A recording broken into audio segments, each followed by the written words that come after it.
Hello বন্ধুরা, good morning. Welcome back to my channel live capture চ্যানেলের নতুন আরও একটা ভিডিওতে তোমাদের সবাইকে জানাই অনেক অনেক স্বাগত। তো এখন বাজে সকাল 9টা। এখন থেকে আমি আমার ভিডিওটা শুরু করলাম। সকালবেলা ব্রাশ টাশ করে সব কাজকর্ম সারা হয়ে গেছে। এখন একটা নতুন খাবার নিয়ে বসেছি ব্রেকফাস্ট করতে। খাবারটা হচ্ছে দাঁড়া তোমাদের দেখাচ্ছি ব্যাক ক্যামেরা করে। যে দুধ ছিল, দুধ নিয়েছি, মুড়ি নিয়েছি, আর আম আর কলা আর একটু চিনি দিয়েছি। এখানে বাবান খাচ্ছে। খাবারটা খেয়ে দেখলাম, খেতে কিন্তু দারুণ লাগছে। আমার এই দুধটা খেতে খুব একটা পছন্দ হয় না, কিন্তু বোন বললো খেয়ে দেখ, দেখবি ভালো লাগবে। তো সত্যিই মেখেছি, ভালোই লাগছে খেতে। খেতে কিন্তু খুব টেস্টি হয়েছে। মাঝে মাঝে এরকম খাবার ভালোই লাগে। এই মেয়েকে বলছি মেয়ে খেতে। আর তো গুড আফটারনুন। কারণ সকালবেলা থেকে ভিডিও যখন শুরু করেছিলাম তারপর থেকে আর ভিডিও আমি কিছুই করিনি। একটা ঘটনা ঘটে গেছিলো, ওই জন্য আর ভিডিও করা হয়নি। এখন থেকে আবার ভিডিওটা করছি।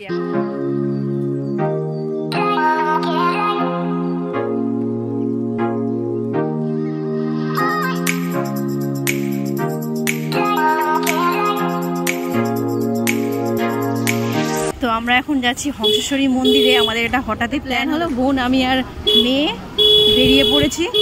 এই যে যাচ্ছি, এটা হচ্ছে আমাদের হংসেশ্বরী মন্দির যাওয়ার রাস্তাটা।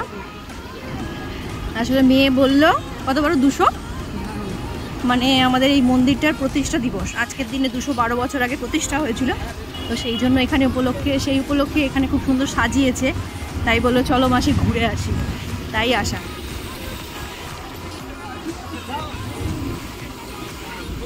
ওই যে দূরে মন্দিরটা দেখতে পাচ্ছ, ওইটা তো কি হয়েছে।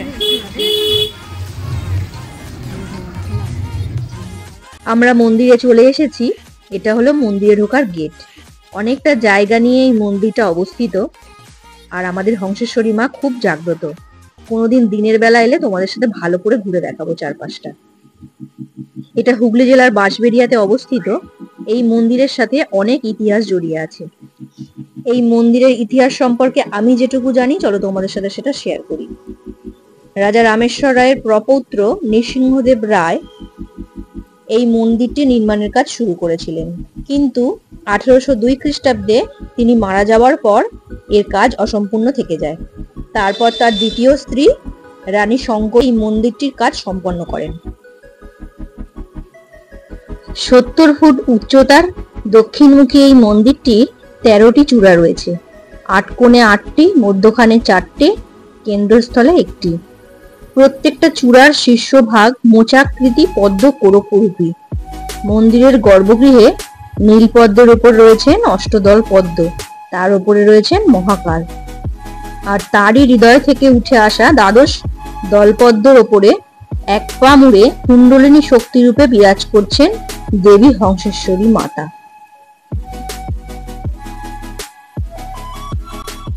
দেবী মূর্তিটি নিমকাঠ ও নীল বর্ণের দ্বারা তৈরি। কার্তিক মাসের অমাবস্যায় দীপান্বিতা তিথিতে তান্ত্রিক মতে মায়ের পুজো করা হয়। এই অমাবস্যার রাতে দেবীকে এলোকেশী রূপে সন্ধ্যা আরতির পর সোনার জিভ, রূপোর মুকুট পরিয়ে দেওয়া হয়। মায়ের ডান হাতে রয়েছে অভয় মুদ্রা আর শঙ্খ, এবং বাম হাতে খড়গ ও নরমুণ্ড। পুজোর সময় গায়ের বস্ত্র খুলে পরানো হয় ফুলের অলঙ্কারে সজ্জিত রাজবেশ। সারা বছর হংসেশ্বরী মাতা দক্ষিণা কালিকা মতে পূজিত হলেও এই একটি দিন তান্ত্রিক মতে মায়ের পুজো করা হয়। এই মন্দির সংলগ্ন একটা সুড়ঙ্গ পথও আছে, যেটা গিয়ে মিশেছে আমাদের ত্রিবেণী ঘাটে, যেখানে মা কালীর মন্দির আছে সেখানে। শুনেছি আগেকার দিনে রাজা মহারাজারা নাকি এই পথ ব্যবহার করতেন, তবে এখন তা বন্ধ করে দেওয়া হয়েছে। মায়ের পুজো তো প্রতিদিনই হয়, তবে শনি মঙ্গলবারে করে বেশি ভিড় থাকে। আজ মন্দিরের প্রতিষ্ঠা দিবস উপলক্ষে বিশেষ অনুষ্ঠান হচ্ছে। আর মন্দিরটা কত সুন্দর করে সাজানো হয়েছে দেখো। মন্দিরে কত ভক্তরা এসেছে মাকে দেখার জন্য। আজ তোমাদের মন্দিরের কথা বলতে বলতে আমার নিজেরই গায়ে কাঁটা দিয়ে উঠছে।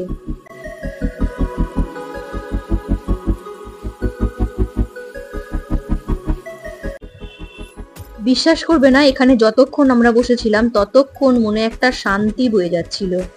আমরা অনেকক্ষণ বসার পর তারপর গেলাম মায়ের দর্শন করতে সামনাসামনি। তখন মায়ের ফুলের সাজগুলো সরিয়ে দেওয়া হচ্ছিল, কারণ তখন মায়ের বিশ্রামের সময় হয়ে গেছিল। আমরা যতটাই অশান্ত মন নিয়ে এখানে এসেছিলাম ততটাই শান্তি নিয়ে বাড়ি ফিরে গেছিলাম।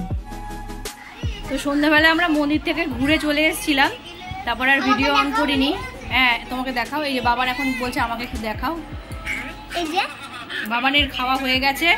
বাবান আজকে রাত্রেবেলা পান্তা ভাত খেয়েছে, তাই ও তাড়াতাড়ি ভাত খাওয়া হয়ে গেছে। এখন ওই 10টা 15 মতো বাজে, আমরা এবার খেতে বসেছি। আজকে রাতের মেনুটা তোমাদের দেখাই, তোমাদেরও আশা করি দেখলে ভালো লাগবে, তোমরাও মাঝে মাঝেই হয়তো খাও। এই দেখো জল ঢালা ভাত, তোমাদের কার কার প্রিয় এই খাবারটা সেটা আমাকে বলবে কমেন্টে। আর তার সাথে আমার মেয়ে সব জোগাড় করেছে, দেখো এখানে আছে চপ, ওগুলোকে ঝুড়ি ঝুড়ি করে মেখেছে পেঁয়াজ দিয়ে শুকনো লঙ্কা ভেজে। আর এটা হচ্ছে ডালের বড়া, এখানে একটা আলুর চপ, এটা চানাচুর, এখানে আলু ভাতে মাখা পেঁয়াজ শুকনো লঙ্কা দিয়ে, আর এখানে হচ্ছে লেবু, কাঁচা পেঁয়াজ, কাঁচা লঙ্কা, আর আমটা হচ্ছে ভাত খেয়ে উঠে তারপর খাওয়া হবে, তাই এখন কেটে রেখেছি। বাবু একটু ফ্রিজে ঢুকিয়ে দে আমটা। তো এটা দিয়ে আমরা এখন রাতের ডিনারটা সারবো, তোমরা দেখে বলবে আজকে আমাদের রাতের ডিনারটা কীরকম হয়েছে। আমার তো দেখেই এখনই জিভে জল চলে আসছে, আর এরা সব অপেক্ষা করছে আমার ভিডিও করা শেষ হলেই হামলে পড়বে। আজকে ডিনার করতে করতে ভিডিওটা আমি এখানেই শেষ করছি। জানি আজকের ভিডিওটা খুবই ছোট হয়ে গেল, কিন্তু আজকে খুব একটা ইচ্ছে করছিল না মন থেকে যে ভিডিওটার বেশি কন্টিনিউ করি। তো আজকের ভিডিওটা কিরকম লাগলো সেটা তোমরা আমাকে কমেন্টে অবশ্যই জানিও। ভালো লাগলে একটা লাইক আর শেয়ার করে আমার চ্যানেলটা সাবস্ক্রাইব করে একটু আমার পাশে থেকো। তো খুব তাড়াতাড়ি ফিরে আসছি নতুন একটা ভিডিওর সাথে, ততক্ষণের জন্য তোমরা সবাই খুব ভালো থেকো, সুস্থ থেকো আর হ্যাপি থেকো। আজকের মতো টাটা।